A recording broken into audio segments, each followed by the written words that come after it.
imagination, conception, and organization of these events were all down to skilled librarians whose roles have expanded so much in recent times. And I wanted to say that with the best intentions and efforts, I don't think volunteers could step in and play all those roles. Nalini, let's get you in. Well, I'm still waiting to hear whether Wellington Library is open. But before coming on air, Wallace, I spend about two hours at Te Papa, where I do most of my reading. Yeah. And I love that. I absolutely love it. For so many reasons, social aspect being one of them.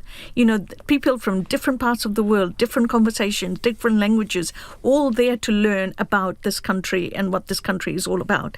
So it creates an environment that I think that allows us to learn so much about this country and about its people. And I think if your council is cash-strapped, maybe it should probably look at centralising, some of its functions. I mean, Marshall is a good example. Well, that's us, Nalini. Thanks for raising the issue, Robin, and thank you for that thought, Nalini. That's Nalini Baruch and Raj Chakraborty. Great to have you on the panel this afternoon, both on Wallace Chapman's here tomorrow, 3:45. Lisa Owen and Checkpoint is next.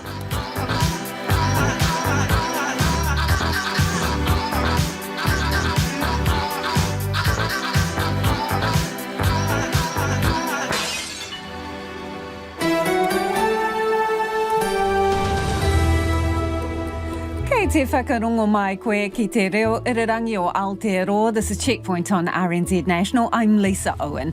Yeah, Heidi Akine, the wind's gone out of the sails of a major yachting event that's now bypassing Auckland.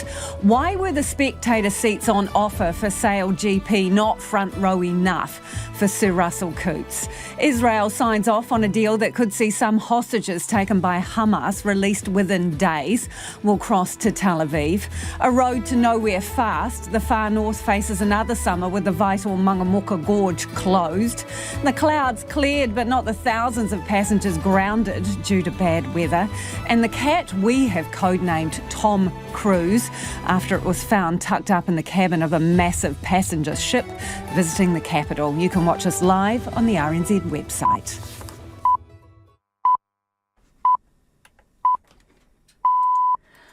RNZ News at 5 o'clock. Kia ora, good afternoon. I'm Karen McCarthy. A coalition deal is very close, but one thing holding it up is the wrangling over the position of Deputy Prime Minister. Nationals' Nicola Willis ruled herself out today, but the role is being hotly contested by ACT's David Seymour and Winston Peters from New Zealand First. Here's our political editor, Jane Patterson. The policy program and how the coalition will operate are agreed and ministerial positions largely settled.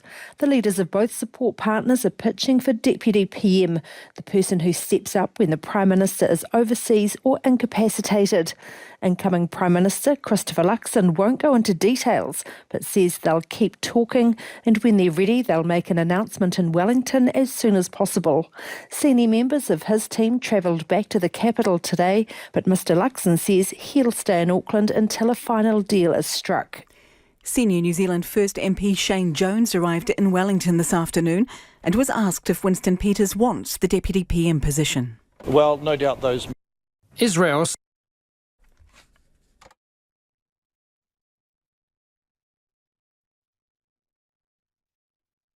Well, no doubt those matters are being teased through. Like I said, cometh the hour, cometh the man. ACT leader David Seymour is due to arrive at Auckland Airport shortly. He's travelling back to Wellington with ACT Deputy Leader Brooke van Velden. Preparations are being made for the release of 50 hostages taken from southern Israel on October the 7th. Under the deal agreed by Israel today, 150 Palestinian women and children will be freed from Israeli jails. The exchange will take place over 4 days when there'll be a pause in the fighting. There's been no indication yet when this might happen. The BBC's David Banford reports. Israel says the plan would see Hamas release 50 children and women released gradually over 4 days, during which there will be a ceasefire. Some non-Israeli hostages are also expected to be released. Under the deal, mediated by Qatar, the Israelis have agreed to release a large number of Palestinian women and youths held in Israeli jails. Israel says that despite the deal, it will continue the war to bring back all those kidnapped, to eliminate Hamas and ensure that there was no longer any threat from Gaza. The Auckland Council Events Agency says it's disappointed at the cancellation of an international sailing competition. Tātaki Auckland Unlimited confirmed today that Sail GP won't be hosted in the city in March because of the unavailability of Wynyard Point for spectators. The area has been used to store petrol and liquid chemicals and has not been approved for use. Tātaki Auckland Unlimited Chief Executive Nick Hill says funding that would have been allocated to Sail GP will now be used on other events, such as the upcoming Coldplay concert. Wellington Airport says it was surprised that the usually reliable winds didn't arrive yesterday to clear away low cloud that led to the cancellation of 130 flights. Planes are flying in and out as normal today, but airlines are working through a backlog of passengers. Wellington Airport provided bedding and pizza to 35 people who had to stay overnight at the terminal. Spokesperson Phil Rennie says they tend to get fog twice a year, but this was different. It usually clears later in the day, often clears by midday when the sun burns it off. So it was pretty unusual to have that low cloud just sitting all day and not moving at all, particularly this time of year. Often the wind blows it away. So it's one of the most disruptive days we've had certainly all year. Air New Zealand is putting on additional flights out of Wellington tomorrow. Ahead of Black Friday sales, Auckland Transport is urging the city's shopping malls to encourage the use of public transport and notify customers when their car parks are full.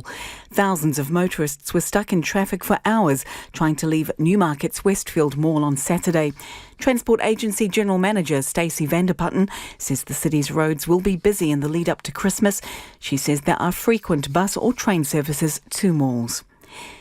In sport, All Whites coach Darren Baisley says his side is unlucky not to come away with a win over Ireland this morning. The teams drew 1-1 in Dublin, and while New Zealand pushed for a late winner, they were unable to snatch the game. Baisley said the side stepped up in difficult conditions. We've just got to get that mindset to be positive in and out of possession. And when we did that second half, I thought we were pretty dominant. Yeah, we got our press right. We caused them problems when they were trying to play out or won the balls in good areas. And then when we have the ball, we've got good players that can pass it around. And we started to create some good chances, and maybe we were a bit unlucky not to win the game. Meanwhile, Phoenix midfielder Ben Old has re-signed with the club for 3 more years, taking the 21-year-old through to the end of the 2026-27 season. Black Caps bowler Neil Wagner accepts he will be playing a support role in the upcoming cricket test series against Bangladesh. Wagner was a late call-up to the squad for the injured Matt Henry. The first test in Sylhet starts on Tuesday, with Wagner flying out today to join the squad. My first time going to Bangladesh, so I haven't played there before. It's quite nice to know, I guess, what to expect in some sort of way. And then I think we've got a well-experienced group now that we've travelled quite a bit through the subcontinent, played a lot of games together there. So as a fast bowler, your role changes quite a bit in trying to support the spin bowlers and playing a bit of a different role. And crowd violence delayed the start of the Football World Cup qualifier between Brazil and Argentina. Argentina won the game 1-0. That's the news. A winged wetter fascinates the bug man. Good morning, Corin. Are you today's nature nerd? We should do full frontal nerdity. While Gore's tensions continue. Why do you keep on digging yourselves in a hole? For the sake of our district, your resignations will be much appreciated. And what about 2 Deputy Prime Ministers? And of course, whichever one is the more senior Deputy Prime Minister would be, everyone would go, oh, well, they're really number 2. Always candid. Morning Report, weekdays from 6 on RNZ National. Lisa Owen and Checkpoint next up after the short forecast from mid-service to midnight on Thursday. For the northern half of the North Island, from Taranaki and Taihape northwards, including Bay of Plenty, long fine spells, scattered showers afternoons and evenings, some heavy with possible thunderstorms south of Auckland. Gisborne and Hawke's Bay, scattered showers, possibly heavy from tomorrow afternoon with thunderstorms inland. Whanganui to Wellington and Wairarapa, also Nelson. Mainly fine, patchy drizzle or showers in the west late tomorrow. Buller, Westland and Fiordland. Rain developing in Fiordland today with heavy falls spreading north into Westland and Buller tomorrow. For Marlborough and Canterbury, mainly fine today, but isolated showers inland, possible thunderstorms in Canterbury. Showers become widespread tomorrow afternoon and evening with possible thunderstorms and hail. Otago and Southland, scattered showers, becoming widespread and colder tomorrow. Afternoon and evening thunderstorms possible with hail. And the Chatham Islands, cloudy periods with light showers tomorrow. It's 5:07. Nā mihi Karen, tēnā koutou katoa, no mai haere mai, ki Checkpoint I tēnei rā, ko Lisa Owen tēnei. A last-minute tack by Sale GP has left Auckland out in the cold. The City of Sales was supposed to be hosting the international competition that sees high-performance catamarans battle it out in a series of Grand Prix-style events around the globe. But land at Wynyard Point on the Waitemata Harbour that was earmarked for the spectator stand is no longer available for the March event. It's still being cleared of old fuel tanks and decontaminated. And Auckland Council's event agency, Tātaki Unlimited, says none of the alternatives were acceptable to event founder Sir Russell Cootes. Tātaki CEO Nick Hill explains. The Wynyard Point land was where the old tank farm was. The tanks have been removed, but there's a process to release the land back to the council. And that is quite a challenging legal and engineering exercise to ensure that it is safe to use it. So that process of remediation and legally the Shell discharging all of their obligations is actually quite an involved process. And we're towards the end of that process, but it wasn't completed in time for the land to be available. So how did it come to this? Because presumably everybody knew that that was what was happening with the land when you entered into this arrangement. No, that's true. I think what happened was when the operational team for Sale GP arrived in Auckland to work through the specifics of where they wanted to put their spectator stands, what other options were available around the inner harbour. By the time they worked through all of the options, they worked out how much they needed to put on the land that was being released back to the council. When they did all the numbers, they just felt that that was not going to achieve the event that they wanted to put on in Auckland. How many people did they want to be able to have as spectators in one place? They wanted 5,000 people on a stand that was close to the water, and it's really difficult to find another place to do that. Did you offer other options though, Nick? Yep, no, we worked through all of the options. I mean, at the end of the day, Sale GP and Sir Russell have a very clear idea of the event they want to put on. There's not many places that they felt would be the right spot for that. So the decision about not having the spectator stand on Wynyard Point became sort of the critical factor. So they wouldn't budge? I think they tried to look at all the options, but at the end of the day, when they weighed it all up, they have made that call. What has Auckland lost as a consequence of this? It's lost what is an iconic global sailing event that would attract a lot of visitors. It would bring the teams and the benefits of actually having that event here for hotels, for hospitality, for all of the support services that go on. That's worth in the order of about $5 million to the city. So how are you going to plug that gap in terms of income? Got anything else? We have actually. There's no shortage of things for us to invest in. Indeed, over the weekend, Coldplay was announced as an event at Eden Park at the end of next year. That's only possible because we've got a bit more room in our budget now to support an event like that. It all seems, I don't know, could we not have done better? Could you not have removed the tanks faster? We've missed an opportunity here for a big event. Could you not have done better, worked faster? Look, it's the removal of the tanks and the remediation of the land is a process that is substantial. I don't think that process could ever be speeded up in a way to make it fit in with the event. The event was always going to have to fit around that.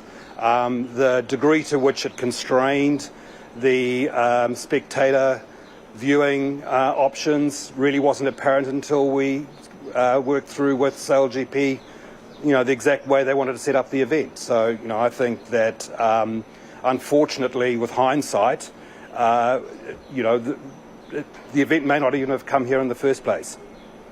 Were they just being too fussy? Look, SailGP is a successful event around the world because they're very particular about what it takes to put on an event like that. And I really respect and admire what Sir Russell has achieved with that event. So they're not going to put it on unless they're very happy that they can achieve the sort of event that that is of global standing. And that is Tātaki Auckland Unlimited CEO Nick Hill there. Interested in your thoughts on that one. 2101 on text or tweet us at Checkpoint RNZ. SailGP pulling out of Auckland. Too fussy or fair call, given they couldn't get the spectator stand that they had bargained on? It is 13 minutes after 5. Kia mau tonu mai. Stay with us. You're listening to Checkpoint on RNZ National. The position of Deputy Prime Minister is continuing to hold up the completion of coalition talks. The contest has narrowed today, with National's Nicola Willis publicly removing herself from the race, leaving just ex-David Seymour and New Zealand First's Winston Peters in the running. So how much longer will it take? Here's our Deputy Political Editor, Craig McCulloch. The final stages of the final stages. Coalition talks continuing their crawl. National's Brains Trust disbanded this morning. Nicola Willis and Chris Bishop swinging out of Auckland and back to the capital. My work here is done. I've run out of clothes. I'm currently wearing Christopher Luxon's shirt. He's lent me a blue shirt. Does this mean the deal is happening? Clothes, I've run out of underwear. Running out of underwear while the country runs out of patience. Today marks 39 days since the election, 19 days since the final count, and still no government. We're so close, we've come so far, and we need to close it out quickly and then get to work. Policy is squared away, the working relationship sorted. All that remains to be settled are the so-called baubles, the positions of power, including that coveted spot, number 2, Deputy PM. It's fair to say it is one of the ones, but those conversations stay private between myself and the leaders. Those leaders, ex-David Seymour and New Zealand First's Winston Peters, are the two contenders for the role. Nicola Willis, as National's deputy, was the other option, but today publicly took herself out of the running. All I want is a good government for New Zealand. I want agreements signed so we can get on and govern. That leaves two to sort a solution, and David Seymour hasn't been shy in making his case these last few days that the role could belong to ACT as the second largest party of the three. One of the most important principles is that the outcome in government should be proportional to the will of the people and the votes available, and I think it largely will be. On the other side, Winston Peters can argue experience, having held the job twice before. His 2IC, Shane Jones, arrived in the capital this afternoon with his usual cryptic commentary. I'm just reminded of that great line from St Stephen's School Education, cometh the hour, cometh the man. There are other creative options on the table too, the possibility of co-deputies or a job share arrangement. There's obviously been a number of options and conversations taking place and presented and discussed over the last 24 hours, and I'll keep that in there. Was that one of them? Again, I'll keep that in the room. Once that is resolved and everything else squared away, the various caucuses are on standby to give final sign-off. Then it is on to Wellington for the announcement and the official signing. Labour's Chris Hipkins has been critical of the time taken so far, but the Greens' James Shaw today came to the incoming government's defence. It takes the time that it takes, and I think a week here or a week there actually just doesn't matter in the grand scheme of things. It's more important to get it right. And the only thing I'd just say is 10 months to get a government formed in the Netherlands with a similar system. I think we're doing pretty well. He's hoping it doesn't take that long. And that was Deputy Political Editor Craig McCulloch. Now, ACT leader David Seymour is due to return to Wellington this evening. So that's ACT leader David Seymour due to return to Wellington this evening. Not sure if we should read anything into that. Let us know your thoughts on whether you think that position of Deputy Prime Minister could be shared. Half-time, change sides. Text us on 2101 or tweet us at Checkpoint RNZ.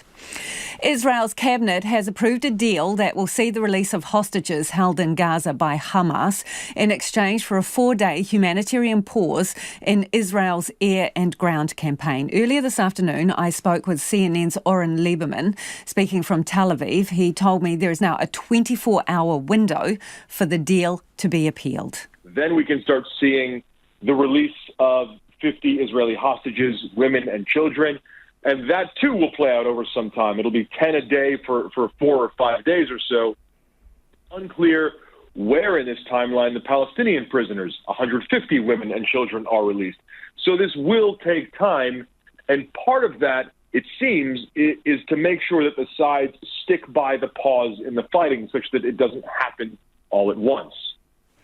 And so what do you know about the so-called truce?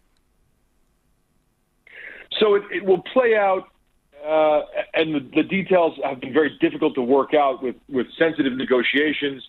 Qatar leading those negotiations, Israel, the U.S., Hamas, of course. It'll be 50 Israeli women and children released over several days in exchange for 150 Palestinian women and children held in Israeli jails. During that time, there will be a pause in the fighting as this hostage exchange for prisoners plays out. It has a number of other details. For example, during the pause in fighting, Israel will not fly surveillance drones over Gaza for 6 hours a day. That will allow Hamas to move around the hostages. Of course, it will also allow Hamas to move around their own forces. It has gotten sign-off from Israel's security bodies, according to Prime Minister Benjamin Netanyahu. And then, if this works out, there could be a continued pause in the fighting for a release of more hostages. The number could go as high as 70 or 80. Crucially, as of right now, the focus is right now on women and children. We're not talking about men. It also looks like we're not talking about men or women of fighting age. So those who might have been soldiers in the Israeli military when they were kidnapped, that, it seems from what we're understanding right now, is an entirely different process that will take different negotiations. At the same time, Israel's leader promising the war is not over. This is simply a pause in the fighting. And when this is over, Israel is still at war with Hamas. You mentioned the Palestinian prisoners, and again that they are likely to be women and young people. Is any more known about why they are being held in jail? Not at this time, and that would have to be on a case-by-case basis why they have been arrested.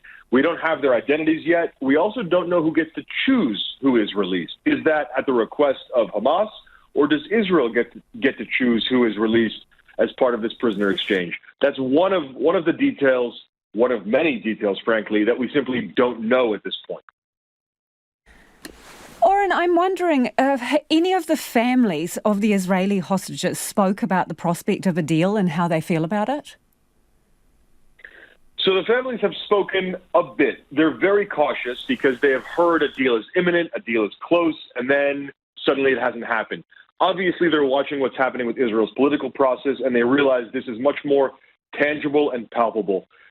There are certainly differing opinions amongst the 240 or so families who are waiting for hostages to be released. Not all of them Israeli, but most of them.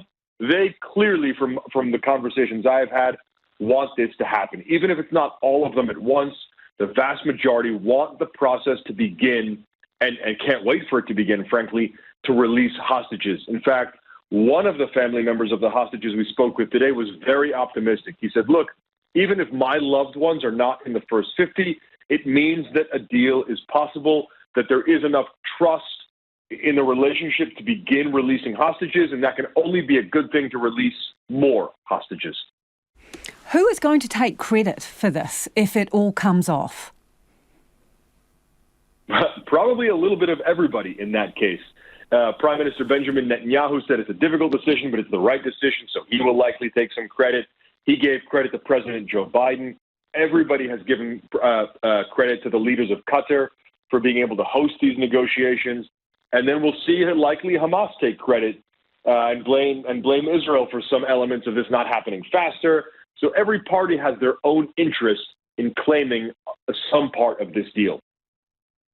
Oren, is there anything else you can tell us? It'll be interesting to see this get over the finish line. There are some far-right parties in Israel who are objecting to this deal. They believe, at least some of them believe, that the right way to get this done is to keep essentially bombarding Gaza to get all the hostages released at once. That's simply not a realistic opinion. But it will be interesting to watch that dynamic play out in Israeli politics. And then, of course, when the pause in the fighting is over, what does this look like? Israel has been concerned that if there is a pause in the fighting, it will be difficult to resume the operations, frankly, the bombardment of Gaza at the same pace at which they have carried it out so far. That will be an interesting dynamic that has to be watched. And then let's not forget that in the middle of all this, Gaza is facing a dire humanitarian crisis with more than 12,000 killed in the Gaza Strip. How does that affect everything, frankly, because that is a key concern of the World Health Organization and so many others in the middle of all this. And that is CNN's Oren Lieberman. It is 22 minutes after 5 and you're with Checkpoint on RNZ National.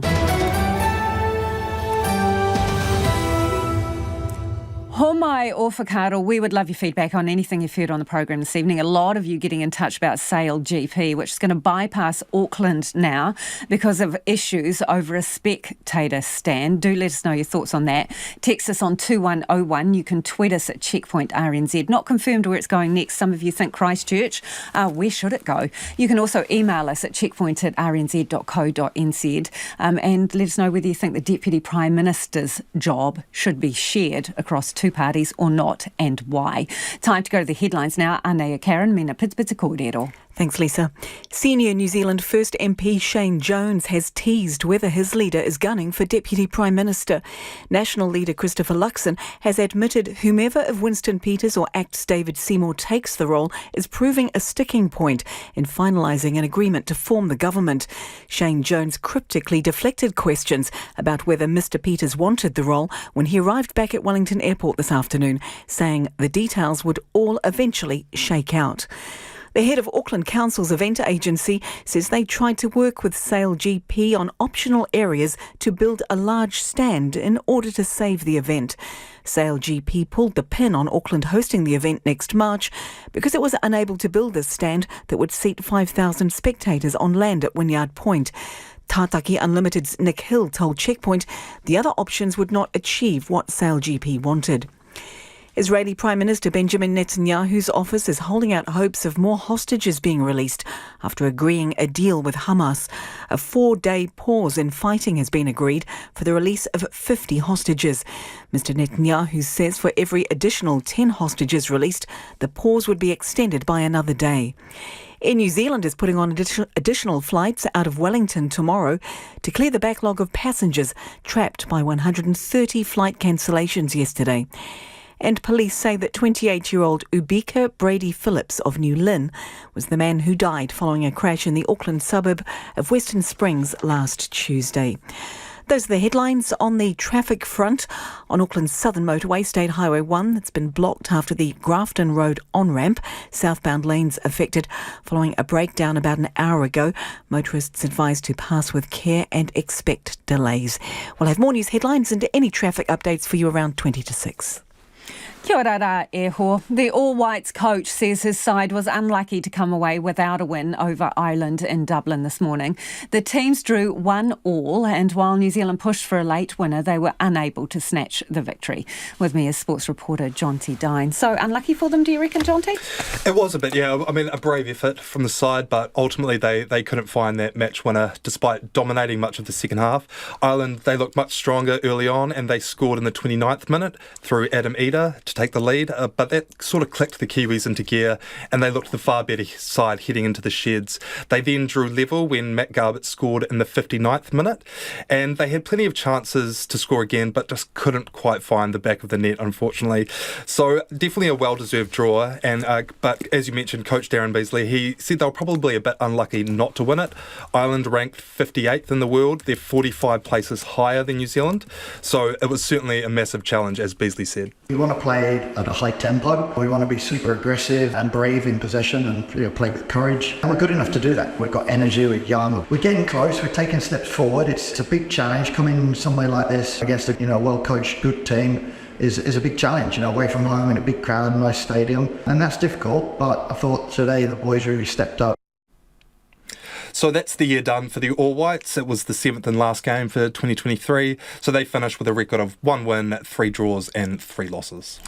All right, another sport has banned transgender athletes. Tell us more, Jonty. They have, yes. So it is cricket. It's the latest sport to do so. Now, this is a decision by the ICC that any player who has gone through male puberty will not be eligible for women's internationals, regardless of surgery or any treatment undertaken. So this was a 9-month process to come to this decision, and it was made based on, and I'm quoting here, the protection of and the integrity of the women's game, safety, fairness and inclusion. So it was only in September that Canada's Danielle McGahey became the first transgender cricketer to play an international game, and she's now been told that her career is over. She released a statement saying she was kept in the loop at all points, but it's still been a real challenge to process. She said it's incredibly disappointing, particularly when you consider the implication on young transgender women. Of course, this is not the first sporting body to do so. Other sports include athletics, swimming, cycling, rugby and league. They've all banned transgender athletes. Boxing, meanwhile, they said they're intending to establish an open category. In community sport in New Zealand, there are guidelines which allow transgender athletes to participate in the gender they identify with without having to prove it. But this is obviously a very controversial subject, and as it's a relatively new phenomenon, one sports scientist told the BBC that they're probably about 20 years at least away from having the relevant data and case studies. So the debate is likely to go on. Thank you, Jonty. That is our sports reporter, Jonty Dine there. Passengers in the capital are still dealing with the flow-on effects of 130 flights being canned yesterday. Lowline cloud meant planes couldn't get in or out of Wellington Airport, disrupting travel plans for thousands of people. Nick James reports. At least 6,000 passengers were affected by the low-lying cloud that swamped the capital throughout yesterday. With today's blue sky conditions in Wellington, flights are now operating normally, but Air New Zealand and other airlines are working through a backlog of passengers. Air New Zealand says they've scheduled extra flights tomorrow and will look at options to add capacity in the coming days. Wellington Airport spokesperson Phil Rennie says it was one of the most disrupted days they've had all year. We tend to get fog, 1 or 2 days a year on average, and even then it usually clears later in the day, often clears by midday when the sun burns it off. So it was pretty unusual to have that low cloud just sitting all day and not moving at all. Phil Rennie says there were a group of people who had to stay overnight in the terminal. So we had about 35 people who had to stay overnight.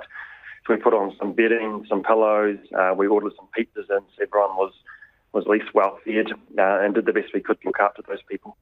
Marion Torrey and her husband John, who were at Wellington Airport this morning, originally booked to fly home to Rotorua on Tuesday night at 6:10 p.m. They rebooked us at the airport to fly out this morning at 8 o'clock.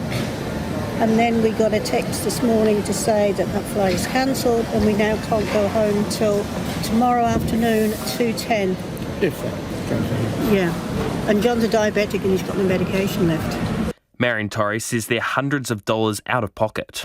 We've just had to book another hotel for the night. We're pensioners. It's already cost us over $400 just in hotel accommodation. Plus food. They looked at alternatives. We tried to get a car, but yeah, of course rental car, everyone's booked out and that, so but that was a no-go as well. So basically we're at their mercy. It's not just the couple impacted by their delayed return home. And our poor cat is in the cattery and we can't pick him up. Consumer NZ Chief Executive John Duffy says current consumer protection laws don't help passengers when flights are disrupted by events they can't control. So in those instances, consumers are kind of on their own. The best they can expect, depending on terms and conditions of the airline they're travelling with, is perhaps a credit or to be moved on to the next available flight. John Duffy says they're not happy with the current rules. We think actually that situation needs to change and that the liability should be on the carriers as it is in many other jurisdictions across the globe. US tourists David and Sarah Hughes, who were heading to Nelson, reckon the enforced layover has cost them more than $600 for hotel and meals. But the worst thing is having their time in the South Island cut short. We have a limited amount of time here, and we have a limited amount of time with the people that are hosting us, and it just got cut in half. So because of this, we'll spend one less day in Marlborough. We won't buy as much wine. We won't have a beautiful time in Nelson. Now we only have one day there. David Hughes, who used to work in aviation lighting, doesn't understand why so many flights were cancelled. Fog and light rain is not a reason to not be able to operate an airport. I don't understand what happened here. We're from Buffalo, New York. We've taken off in 80 to 80 mile an hour winds with blowing snow, with ice all over the plane and the runway. And I just can't figure out why they couldn't land planes yesterday. Wellington Airport says till around 10 a.m. yesterday, jets were able to land and it was just propeller planes affected. But the cloud became so low that eventually the jets could not land either. OK, let's get to some of your feedback now. Lots of it coming in on Sail GP and the fact it's now bypassing Auckland, looking for another home in New Zealand for 2024. March was when it was supposed to come here. This listener says Sail GP is an event for the rich white folk, run by rich white folk wanting to make a heap of money. They didn't stand to make as much as they wanted, so toys thrown out of the cot. Another listener says, I think it's a very sad day for sailors. This one in too. The ports and the ferry terminal have crippled the recreational and spectator use of the harbour. There is nothing other than Wynyard Point, and this is a less than ideal. There are huge real estate options on the port wharfs that are full of parked cars and diggers. And one more from Zane. Coldplay, while great, and no compensation. What Nick didn't tell us was the lost income and international exposure to our marine sector, not to mention a further hit to Auckland's international reputation of the city of sails. Huge cost of lost opportunity, not to mention pride in Auckland. Sailing talks to how Auckland sees itself. Coldplay doesn't even come close. Poor form, says Zane. $5 million is what they reckon we're missing out on, Zane. $5 million. It is 27 minutes away from 6. Kia amo tonu mai. You're listening to Checkpoint on RNZ National. It is time for the business news. Ko taku hoa e nai ko Nona Peltier. Nona joins me in the studio. OK, Nona, so strong growth in the used car sector. This is Turners, is it? Yep. They made some really good sales, $213.9 million, and that compared with $185 the year before. So auto revenue was up 20%, pretty strong, and that's second-hand cars. They're saying that the industry, or overall, the market is growing. This is used car market, by the way, is 6% growth year to date. And, you know, they're getting a big share of that volume. So they expect with the conditions that we have, the economy and so on, this growth is going to continue for some time. OK, let's talk about EBOS. You mentioned the other day a takeover bid, but what's belly flopped? Yeah, it sure has. And we don't know very many of the details. What we do know is what the media speculation is across the Tasman. The Australian media is saying that they thought that EBOS was going to pay close to $4 billion for an Australian pet care company called Green Cross. That was not confirmed by EBOS, other than to say that the deal that they were working on has failed. They couldn't come to an agreement. They didn't say who it was. But, you know, in the past, there has been moves in this area by this company.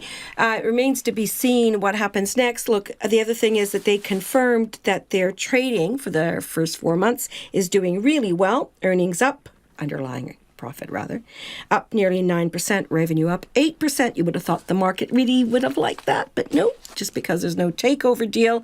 They said EBOS marked it down 6% at the close of business on the market. And Turner's, though, was up nearly 8%. And you might think, well, how would that have affected the markets overall? OK, drum roll and give us the markets. We rose. It was actually an upsy-downsy kind of day. And we rose 5 points today, a whole handful. Yeah. To 11,170. The New Zealand dollar is holding pretty steady at 60.5 US cents, 92.3 Australian, 48.2 pence. And this is in backdrop against Asia, which the markets are a little bit weaker, and people have kind of maybe lost some of their enthusiasm behind the US Federal Reserve. Will they, won't they raise interest rates, that sort of thing. Just the saga goes on. Thank you, Nona. Ka kite, Nona Peltier with business news there. Newly released documents show Auckland's mayor supported a plan to keep up to 15% of the money set aside for buying up flood-damaged homes.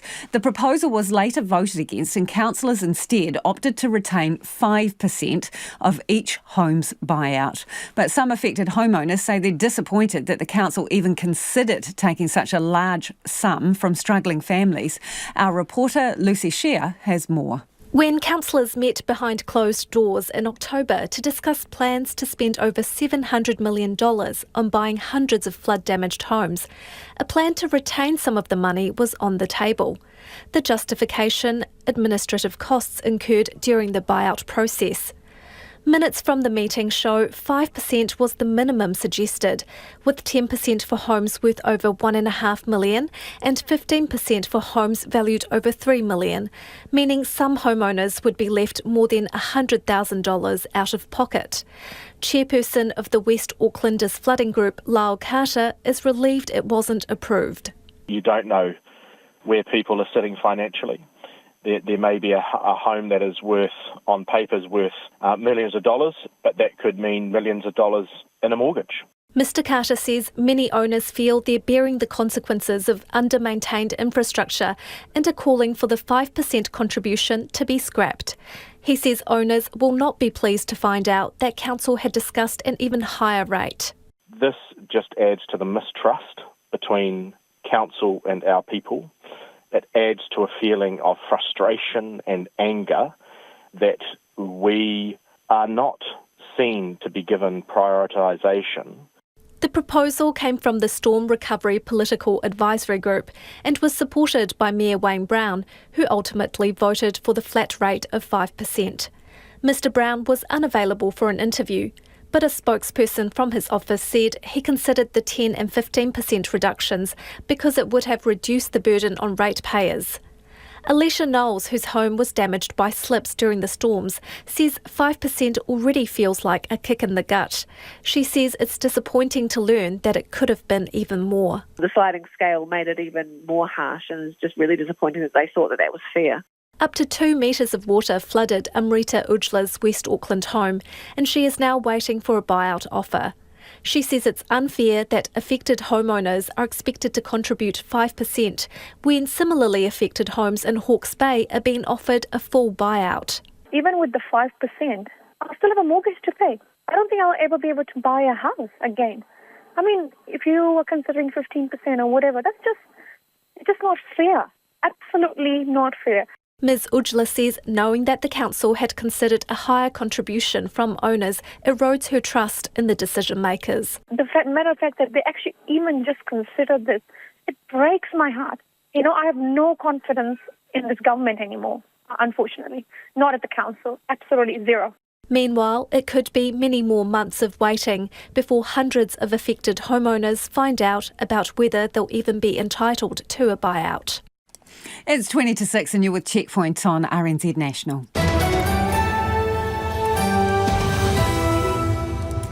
Okay, time for some of your thoughts on the job of Deputy Prime Minister.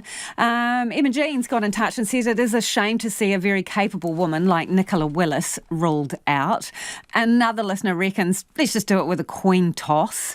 And someone else says, hell no to co-Deputy Prime Ministers. Give it to Winston, at least he knows the rules of the House. Do keep your feedback coming. Homai o whakaro. Text us on 2101. Tweet us at Checkpoint RNZ. The email address checkpoint@rnz.co.nz. It is time to go to the headlines now. Ko Karen Arno tēnei. Thanks, Lisa. ACT leader David Seymour recognises the public has been pretty patient in waiting for an agreement on forming a new government. But he says with the policy positions now agreed, who gets what job around the cabinet table will be much faster. Both Mr Seymour and New Zealand First's Winston Peters are vying for Deputy Prime Minister, and National's Christopher Luxon says it is proving a sticking point. The head of Auckland Council's event agency says the cancellation of the Sail GP regatta in the city next March would cost the city about $5 million in economic activity. Tātaki Unlimited's Nick Hill told Checkpoint that Sail GP was a high-profile event that attracted a lot of global interest. A CNN correspondent in Israel says the release of hostages held by Hamas isn't likely to begin in the immediate future. Israel and Hamas have agreed a deal for 50 women and children to be released in exchange for a 4-day halt in hostilities and 150 Palestinian prisoners held by Israel.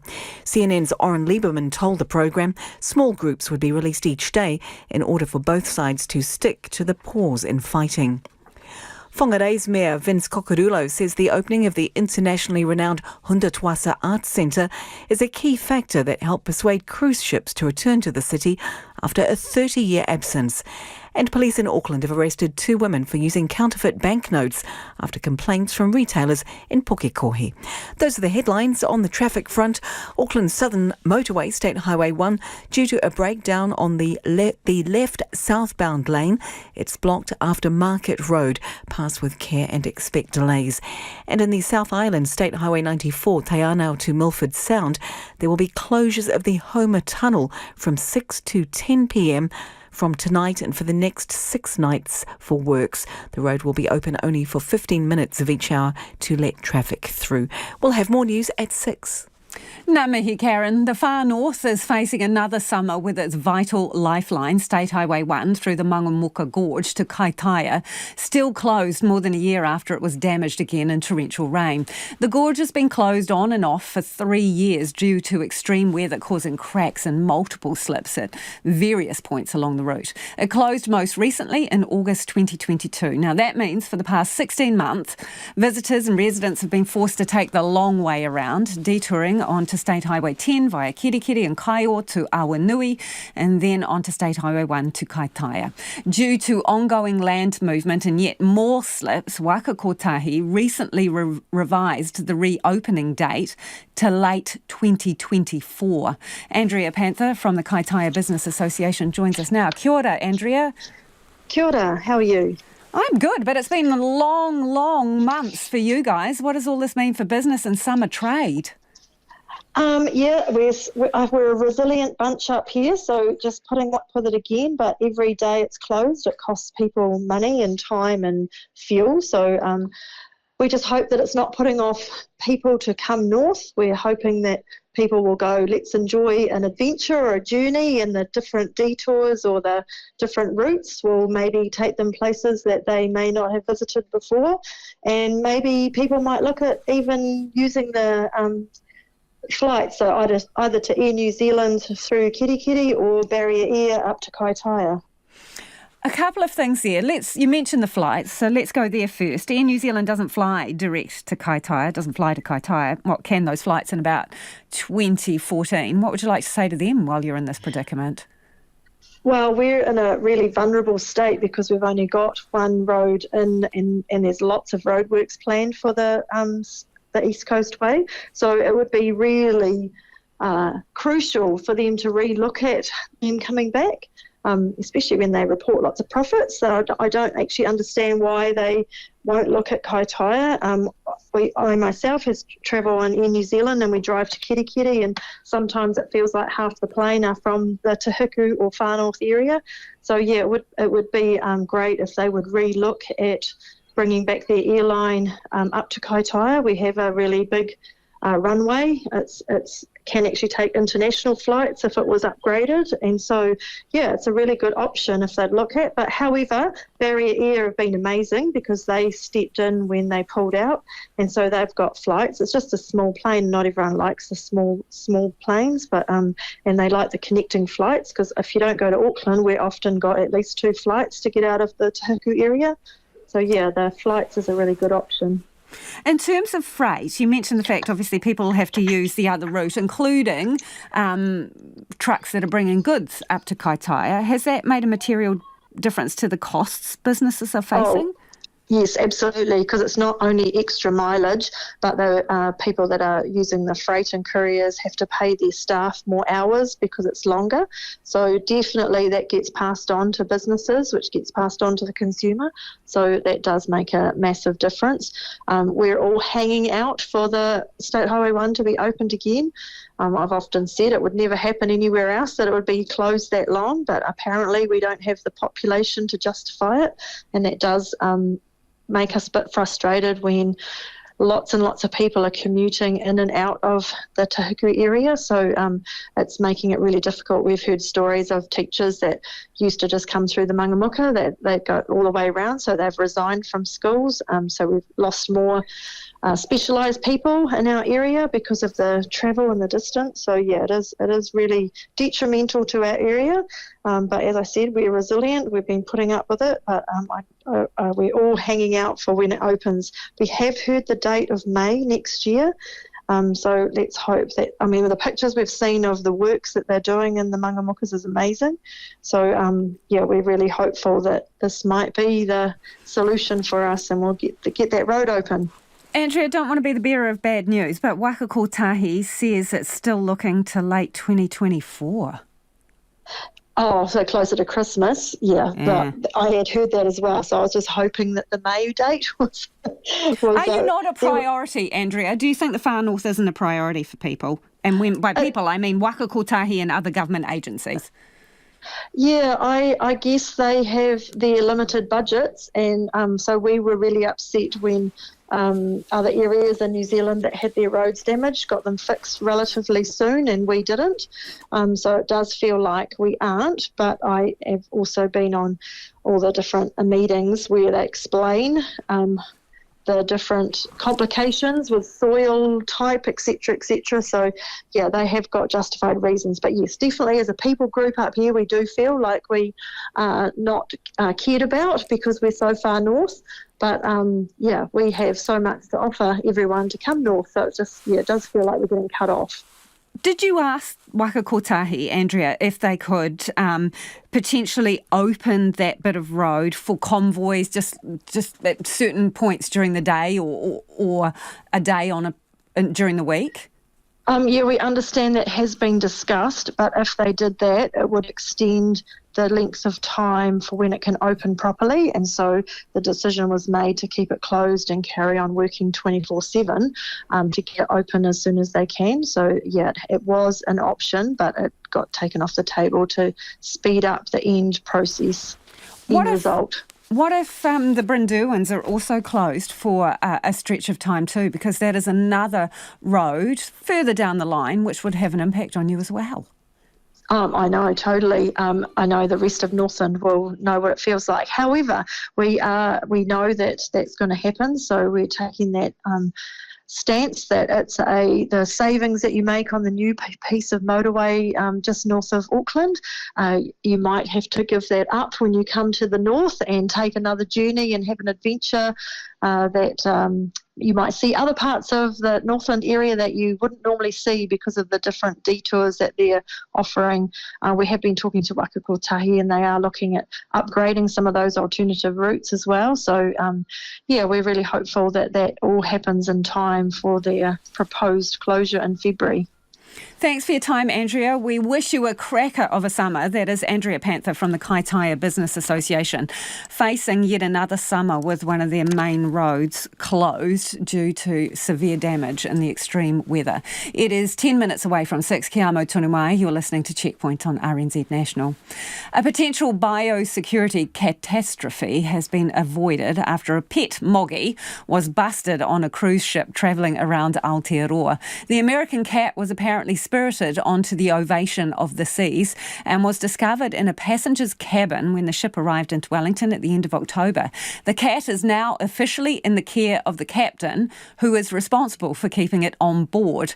Diane McDermott from Biosecurity New Zealand says it will effectively be deported at the expense of the cruise company. Our customs colleagues alerted to us, but we were actually on the ship doing routine inspections as well. But that's how we found out it was there. So did they find it in a cabin? I believe it was in a cabin, and our officers attended appropriately and quickly as possible. When you found out there was a cat on the ship, what happened next? Yes. Well, obviously our officers attended, and we made sure that the cat was bonded, i.e. we talked to the captain, and the captain agreed to bond the cat in a safe environment, and the cat didn't come on shore. What does that mean? Does the captain take responsibility for the animal legally? Yes, they do. Yes, they do. Do you speak to the owner? I mean, who brought it on the ship, and is there any conversations with that person or persons? The owner themselves, in relation to that, is aware that the cat was bonded to the ship by the captain, and further discussions with the owners, I believe, are taking place. But the big thing for us at this point in time was to make sure that we managed the biosecurity risk of the cat itself, and that was by taking appropriate action to make sure the cat was bonded and kept securely on the ship. So, what has happened to this animal? The animal itself has been looked after by the ship's captain, and it will be in the relative quarantine for 10 days, and the cruise liner itself has offered to fly the cat back to its origin from New Zealand. Okay, and do you know if any action has been taken against anyone for, smuggling a cat onto a cruise ship? The circumstances of how the cat was found means that it hasn't breached any biosecurity rules. How can it not have breached any rules? Do you mean as long as the cat doesn't come ashore, you're okay? Or it didn't come ashore, is our belief, and it was bonded as soon as it was discovered. Okay, but if it had wombled off the ship, excuse me for this, I just want to get it clear in my head. Of course. If the cat had wombled off the ship, that then becomes some kind of offence, does it? But because it was on the ship the whole time, you haven't broken any rules? Well, the passengers themselves, if they wished to take the cat from the ship, we don't believe that was the intention, but if they wished to take the cat from the ship, they would need to declare the animal, and they would also need to have a permit for the animal. Do you know what the cat's name is, Diane? I don't actually know what the cat's name is, Lisa. Again, it's not something that has been disclosed to us. Okay, we'll probably go with Tom Cruise then. What do you think? Just as a pseudonym. I wouldn't like to say what the cat looks like, but, obviously, Lisa, that is your prerogative. And that is Diane McDermott from Biosecurity New Zealand there. So Tom Cruise, as we've come to know the cat, having a great time on a cruise ship in Aotearoa. A large pile of smashed glass that was bound for the tip is being given a new lease of life for use in roads and pathways. A Manawatu contractor is crushing it into little pieces and hopes to soon offer the products to its clients. Our reporter Jimmy Allingham walked over broken glass to file this report. In a corner of a quarry near Palmerston North, Higgins Concrete and Hirok Quarries are testing various uses for the glass, as quarry manager Paul Tocker explains. Here we've got our stockpile of glass from PNCC. So you'll see it's stockpiled on the left here. Dan's trucks bring it in. We push it up into heap. On the far side, you've got our plant, and we've got some products that have come off it. A 20mm, which is more of a trial, and our sub 5 sand, which is crushed glass. It'll be the primary product we'll be generating out of this. Although most of the glass the Palmerston North City Council collects can be recycled, some can't be, so that's where Higgins and Hirok step in. Since earlier this year, they've taken away 5,000 cubic metres of unrecyclable glass, enough to fill 2 Olympic-sized swimming pools. There's obviously a little bit of waste material in there, your paper, bottle caps, that's all got to get taken out by the ear knife and magnets. You can use compressed air on the crusher to blow all the labels out, and non-magnetics. The magnet belt, not a new invention, but that gets a lot of the bottle caps and waste debris. The quarry crusher can make really finely ground glass, which looks like sand and could be used like that. Look, I'll pick this bit up and roll it in my hand, hard as you want. You're not going to cut yourself on it because it's being turned into a very small cubical shape. That's what sort of makes it a nice product to use. Quarry workers are finding all sorts of rubbish within the glass. I don't know who's putting the nails in, but it's not just one person. I think we're up to about 3 tonne of nails so far on 200 tonne of glass. So nails in the glass recycling? Yeah, I guess they're putting it in jars, but there's all sorts in there. You'll see there's a bit of wood for some reason. I think that's a bit of a car battery. So all that stuff, we sort that before it goes in the plant. Yeah, Patong ball went through last week, took out all the milling beams in the crusher. Don't know why it was in there, but it just was. Mr. Tocker says the idea to use glass in pavements has been around for a while, but until now the technology available didn't make it viable. He says the idea gives customers options and it has environmental pluses too. For us, it stretches our resource out. That might be 3%, but 3% over, say, 20 years can be quite a bit. That's sand that we don't have to use from our existing resource. A lot of thought has to go into the foundation of a road surface. We've got to make it before we can sell it, so it's better to have it here, do testing, whether it's as a concrete, sand, or in roading aggregate, decorative pebble even. We need the test results. People doing major works aren't going to just try something on a whim. There's data available from overseas and, as Hirok Transport Manager Daniel Higgins says, some local results too. 20 years ago we did a trial with the glass mix and asphalt. We laid that in a driveway in Ashurst, and to this day that driveway is still holding up with truck and trailers going over it. Yes, it's a very busy driveway. It goes into a farm. Palmerston North City Council Group Manager of Property and Resource Recovery, Bryce Hosking, says the council has spoken to several firms in the hope of finding a use for the unrecyclable glass. It was a big pile of glass, so we'd been stockpiling it for several years, really looking for the right opportunity to recycle it in a way so it didn't have to go to landfill. So at least pre-COVID, this pile has been building up. If the testing goes well, Palmerston North's glass mountain will be crushed. Okay, some of your feedback before the news at 6 on the coalition negotiations.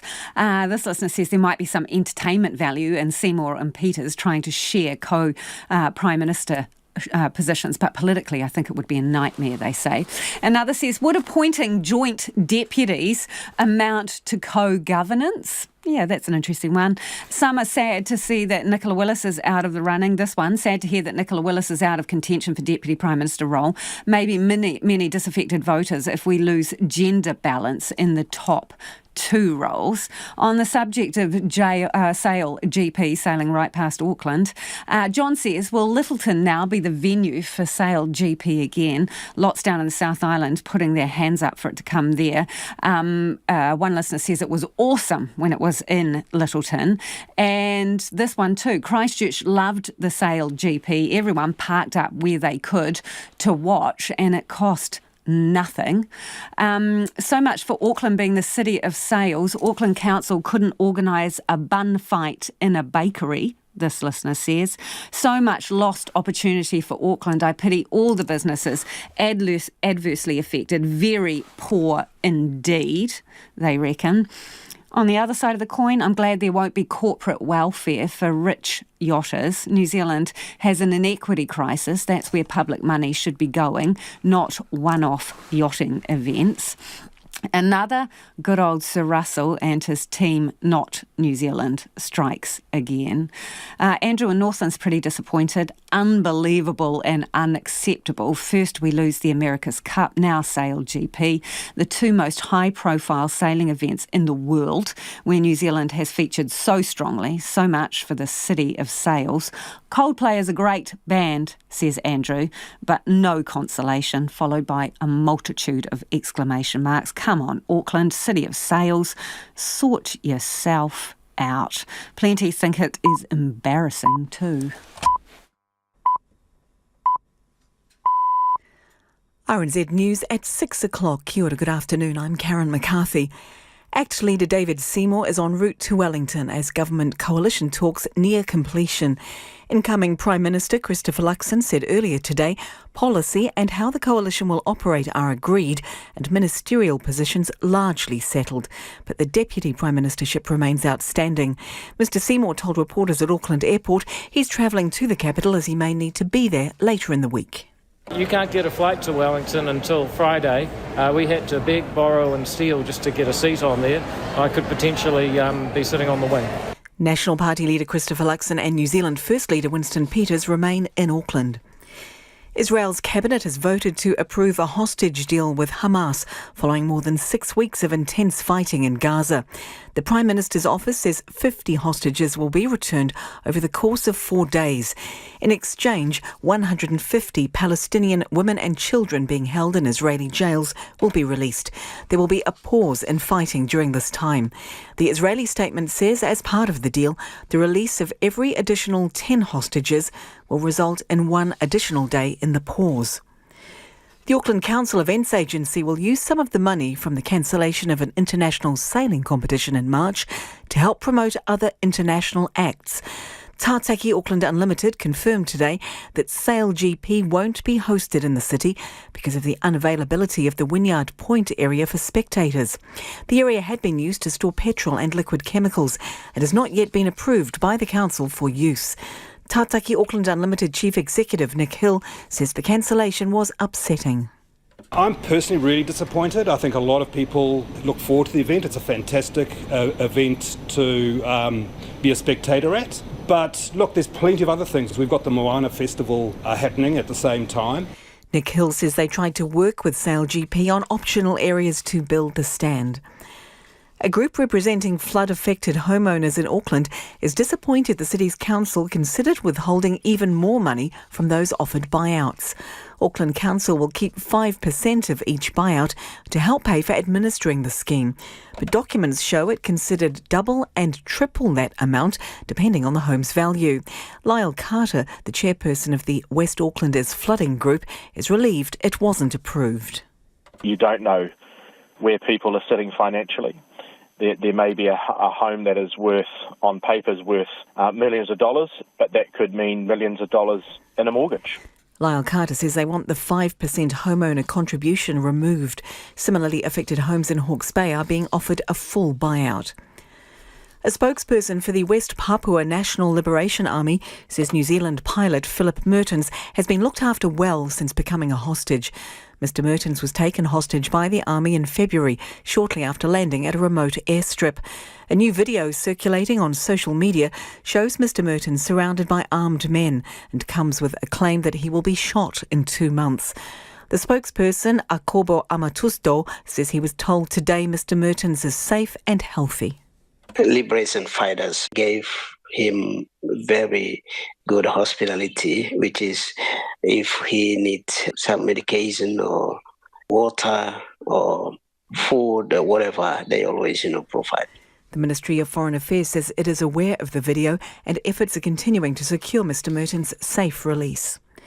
A Cook Strait ferry operator says it hopes to have a 1-metre hole in the hull of one of its ships repaired by tomorrow. Inter Islanders Kaiarahi was damaged berthing 10 days ago. A spokesperson says repairs are progressing well following ultrasonic weld testing today, and Kaiarahi is on track to return to service by tomorrow night.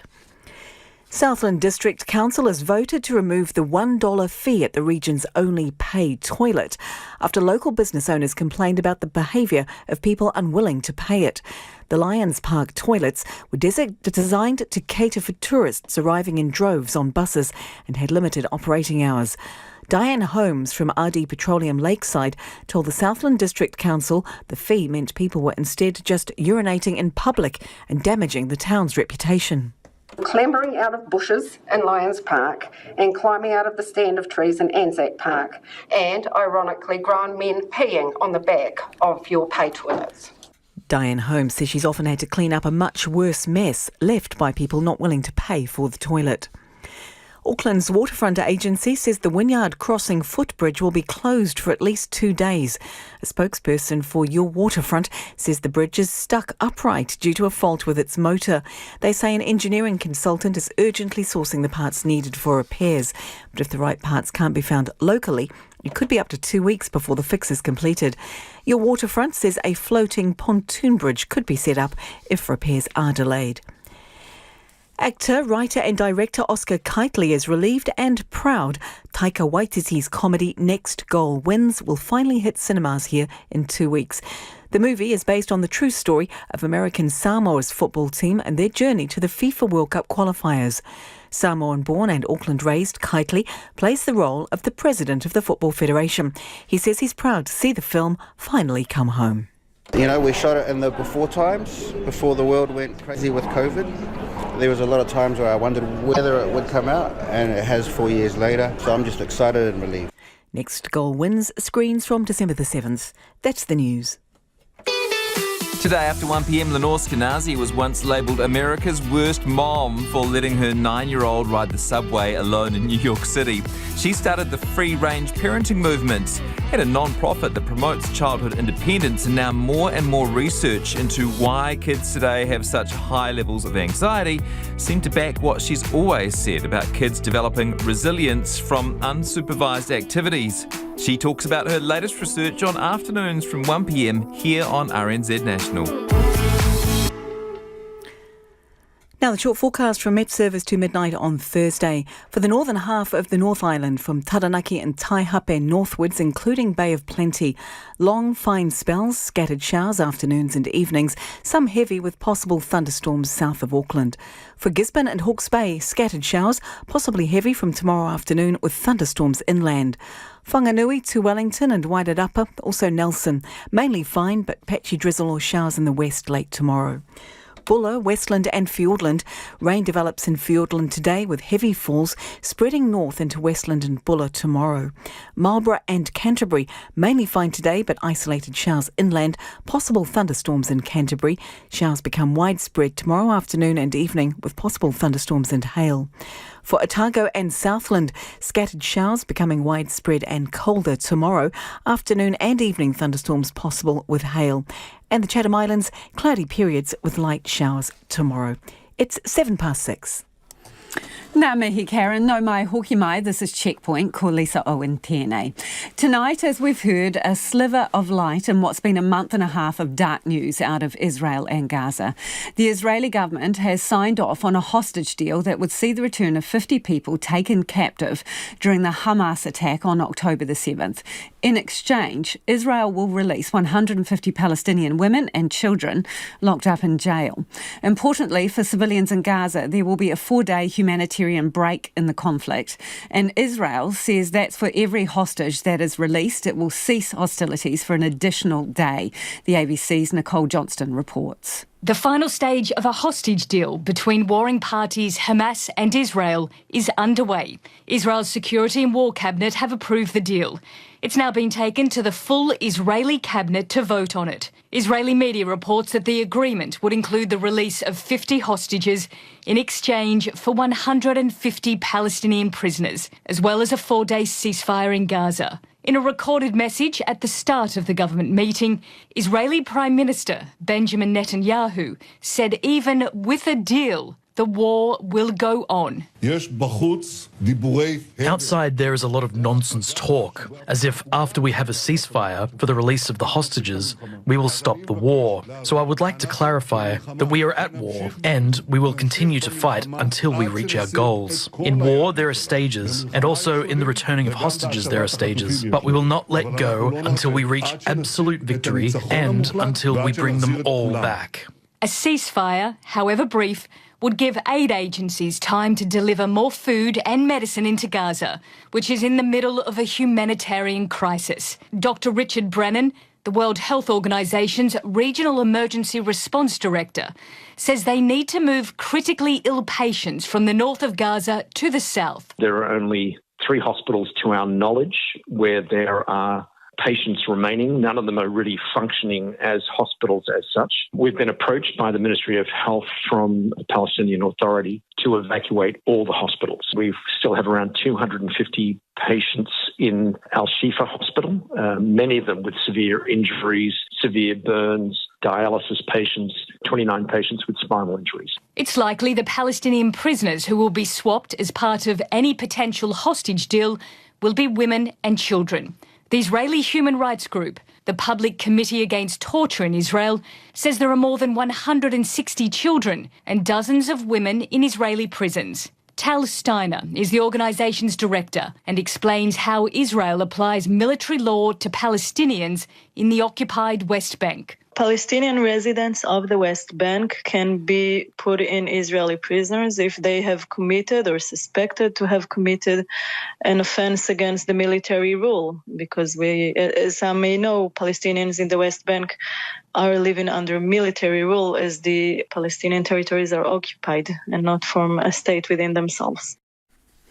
More than 20 people are thought to have died after flying from Britain to Turkey for cosmetic surgery procedures.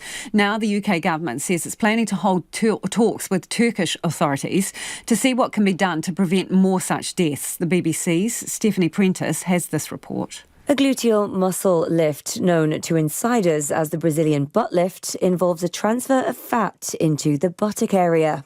It's one of the fastest growing cosmetic surgery procedures, but also one of the most dangerous, as it's easy to accidentally inject fat into a vein.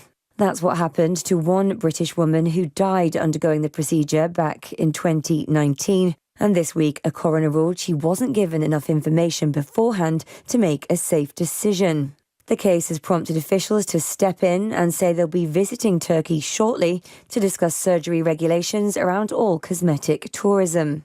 That follows a UK government warning already in place after 25 deaths were recorded since 2019. Kimberly Saad spoke to the BBC about her experience getting breast implants and a tummy tuck in Turkey. It was 9 o'clock in the morning. As soon as I woke up, the surgeon said, "You have to go." Didn't give me no garments. There was no talks about what to do afterwards with myself. I went back to the hotel and I started seeing bloods like just growing onto my pad. So I had a look and my stitches had popped open around my nipple. Kimberly was left with an infection but survived, unlike one English woman who bled to death during the gluteal surgery in July. Her family is still fighting for justice and to see a full autopsy. While many surgeries are executed without issues, the dangers are documented. But hundreds of thousands of people travel there every year for one major reason, as Dr. Nora Nugent, VP of the British Association of Aesthetic Plastic Surgeons, explains. Overwhelmingly, the reason is price. And there are a few reasons why there's such a price differential, but it is the main driving factor. We asked her if people travelling there are given enough information, in her opinion, about the procedure and about the surgeon. No. In the UK, I can easily advise someone how to look up and see that someone's a legitimate plastic surgeon, that a hospital is legitimate. It's much more difficult in other countries. And even if you go to the best surgeon in the world, if you cannot receive the aftercare, then all of this is a moot point if a complication happens. Complications do happen, but with a Brazilian butt lift costing around $4,000 in Turkey and double that in other countries, health officials have a fight on their hands to explain to people that the price may not be worth the cost. It's 13 minutes after 6 and you're with Checkpoint on RNZ National. We've heard this week about Countdown's moves to deal with aggression from customers towards its staff. In Australia, there's concern the cost of living will mean shop assistants will bear the brunt of people's frustrations during Christmas shopping. Retailers and a national union are setting up a safety council to find ways to protect staff. The ABC's Rachel Hayter reports.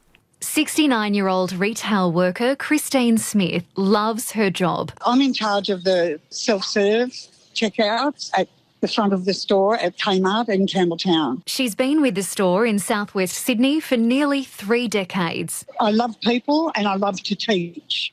So when people come through and say, I don't know how to use these, I love to show them how and teach them the little tricks that you can use to make their life a lot easier. 4 years ago, Christine was assaulted at work after she asked a customer to see their receipt. She just lashed out and hit me twice, once between the eyes and once on the jaw, and I went down like a bag of potatoes. I just hit the floor and she just took off. Her injuries were serious. 4 months off work, physio on my jaw, 2 fantastic big black eyes. Christine's experience is extreme, but not as rare as it should be. A survey of more than 4,500 members of the Shop Distributive and Allied Employees Association has found 12.5% of workers have suffered physical violence on the job. Bernie Smith is the New South Wales Secretary of the union. Which ranges from having goods thrown at them to being stabbed in the workplace. And sadly, 10% of people have been spat on in the workplace as well. That's a 50% jump from a similar survey 2 years ago. More than 3/4 of workers surveyed experienced regular verbal abuse over the past year. One of the top reasons for the abuse is customer wait times. If the shops a bit busy and you wish there were more staff on, don't you think the retail worker wishes there was more staff on too? The union has joined forces with an employer group and regulators to form a task force aimed at ending abuse toward retail staff. There was agreement for a tripartite body to be formed with safety regulators, the SDA representing workers and the ARA representing employers, called the Retail Safety Council, and it has a remit to come up with a range of policy ideas and practical implementations to reduce this scourge of customer abuse across our industry. The Safety Council will lobby all states and territories to follow the lead of New South Wales and South Australia, who've introduced harsher penalties for assaulting retail workers. Mr Smith says there are always extra pressures on staff and customers at this time of year, but the rising cost of living has added an extra layer this season. The lead up to Christmas is a particularly bad time for abuse in retail shops. People are obviously out and frustrated, but that's never an excuse to abuse a retail worker. Christine Smith is back at work on the checkouts, and she's hopeful it's a message that sticks. We try our best. And if, I don't know, just try and stay happy. Give me a smile and I'll give you one back. While discussions about ceasefires and hostage deals continue in Israel and Gaza, in another part of the Middle East, one group of Palestinians had other matters on their minds. For 90 minutes at least, the Palestinian national football team took on Australia in a qualifying match for the 2026 World Cup. The game was due to be held in the West Bank but was moved to Kuwait because of the war. The BBC's Yogita Lamai reports. As the Palestinian players lined up on the stadium to sing the national anthem, a few regular faces were missing. Ahmed Kulab, Ibrahim Abu Amira and Khalid Al-Nasri. The three players are stuck in Gaza. Ibrahim had a narrow escape from an airstrike that destroyed his home and killed 17 of his neighbours. We found only one of the bodies intact. The others were ripped apart. We haven't been able to dig out two bodies. They're still under the rubble. We're all living under threat of being killed. Ahmed's cousin was killed, but he explains why, despite the war, he thinks it's crucial that the Palestinian team play football. It's a powerful way to demonstrate that the Palestinian people, despite the challenges they face, are human beings. They have ambitions, dreams, and talents. Goodwin's delivery, extraordinary. Goodwin to Sutar, same result, 1-0 Australia. Harry Sutar has his 10th goal for his country in just his 22nd appearance. The match against Australia ended in defeat, but there was a huge crowd supporting the team in Kuwait. The stadium was filled with Palestinian flags, and whenever their players were in possession, the fans cheered loudly. Australia will be donating a part of their match fees to humanitarian causes in Gaza. If you've had COVID, chances are you've also experienced the brain fog that often happens in the days and weeks afterwards. Scientists say so-called zombie cells are to blame, but a group of researchers in Queensland have had early success in fighting them. They've done it using mini brains grown in a lab with the help of stem cells, and there's hope it could help in treating diseases like Alzheimer's and dementia too. The ABC's Jacqueline Breen reports. They're cells in the brain that refuse to die, but have stopped dividing and healing and operating properly. Instead, they add to inflammation in the brain and cause damage to neurons and accumulate as we age. And scientists now believe build up to produce what you might have experienced as post-COVID brain fog. Technically, they're called senescent cells, so we colloquially call them zombie cells. Dr. Julio Aguado's team at the University of Queensland has been studying the effects of different COVID variants on the brain as part of an international research effort. Basically, these cells are extremely detrimental for our brain, and they've been shown to be drivers of cognitive decline. The research has involved the use of so-called mini brains, measuring 1 millimetre in diameter, grown in their Brisbane labs. We all have basically found that in postmortem tissue from patients that died of COVID-19, we found there's an enrichment of these zombie cells in their brains. And then we've also modeled this using small mini brains. We make them in the lab, so these are mini brains that we can make from stem cells. And what we found is that these brain organoids, these mini brains that have been infected with coronavirus, have an enriched level of these senescent cells. So the virus really induces this detrimental effect in the brain. The team then experimented with a range of already available drug treatments and found that 4 could kill off the zombie cells and reverse their effect. So we tested a few different drugs. One of them did rejuvenate the aging clock. So this is something that we've done together with our colleagues at Harvard. So they're experts in assessing biological age through sequencing data. And what we found is that one of these drugs can actually bring down the biological age of these mini brains. In the coming months, the team will test the longer-term effect of the drugs on the brain tissue of mice infected with COVID, with other researchers watching on closely. Previous studies have linked the build-up of senescent cells with Alzheimer's and dementia.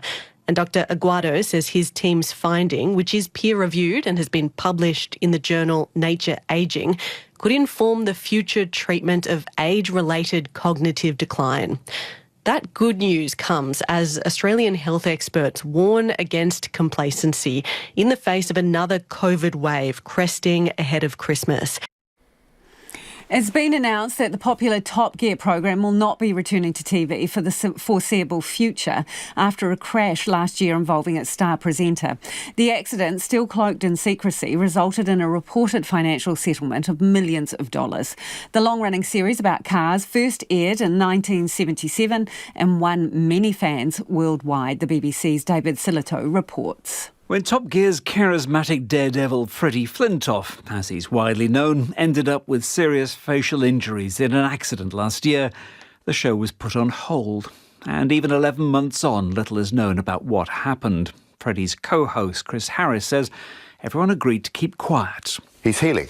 I'm so proud of the fact that Team Top Gear kept everything quiet and we were dignified. Even the report on the accident is not being made public. However, a wider independent investigation into the show's safety policies concluded procedures had been followed. Nevertheless, the UK show is being shelved. The word rested is the official phrase, but the original Stig, Perry McCarthy, the tame racing driver who worked with Clarkson & Co. in the noughties, thinks the programme is facing more than just a little lie down. I personally don't think it's a little rest. I think the programme's been laid to rest. I think that there's no appetite from certain quarters inside the BBC to continue with the show. I'm not happy about it from a commercial perspective. I think it's the completely wrong decision.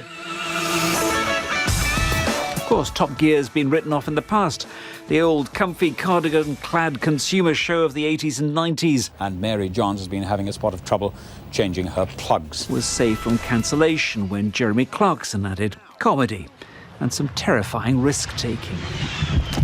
And the show's international variants will continue. Here, the Italian version. Mamma mia. And this is Top Gear French style. But it's the end for now for the UK version. The BBC has reached a financial settlement with Freddie Flintoff, and Top Gear, one of the corporation's best-known programmes, is now officially at rest for the foreseeable future.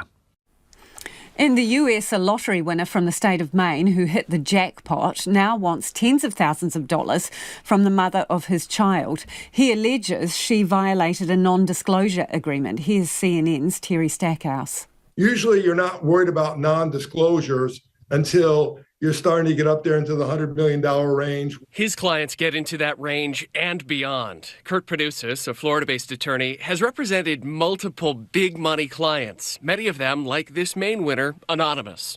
We've had clients that won, and I sent out non-disclosure agreements out to the family members. The lawsuit uses pseudonyms for both parties, but says the mother is from Dracut, Massachusetts. According to the complaint, other third parties learned of the winnings when the mother broke the NDA in September during phone calls with the lotto winner's father and stepmother. And you can't put toothpaste back in the tube. You know, once it's out, it's out. It does not specify how much John Doe won, but in February, a $1.35 billion winning ticket sold in Lebanon, Maine, was claimed through Delaware-based LLC Lacoma Island Investments. Parousis believes the winner is getting good legal advice, protecting themselves and those they're sharing with. The last thing you want to do is be generous to a family member and say, here's some money, $10 million, and then for them to turn around and say, why did you do that? I'm getting divorced. The NDA was intended to remain in effect until their child is an adult in 2032.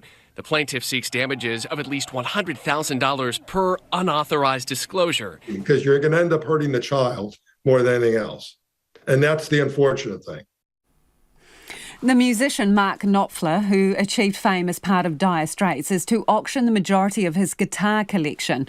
More than 120 instruments and amplifiers will be sold at Christie's next year, with at least some of the proceeds going to charity. The BBC's Mark Savage has been speaking to him. Yeah, the Sultans that play Creole. The guitars used on hits like Sultans of Swing and Money for Nothing will go under the hammer next January, with prices ranging from £300 to £500,000. So why has Mark Knopfler decided to let them go now? Well, I think it's just age. And I'm looking now at about 20 guitars that I pretty much use to make records with. And, at least 100 other ones that weren't going to get played. So it's time. I don't think they do too well living in a case all their lives, And I had some beauties. But I figured that it was time to allow them to have new owners. But we had great times together. So I am sad to see some of them going, but I've got enough left to play. I mean, more than enough left to play. Were there any that you took out of the case as you were going through the collection? Yes. And thought? Yes. There's a few I took out and thought, oh no, did I really say I would sell this, You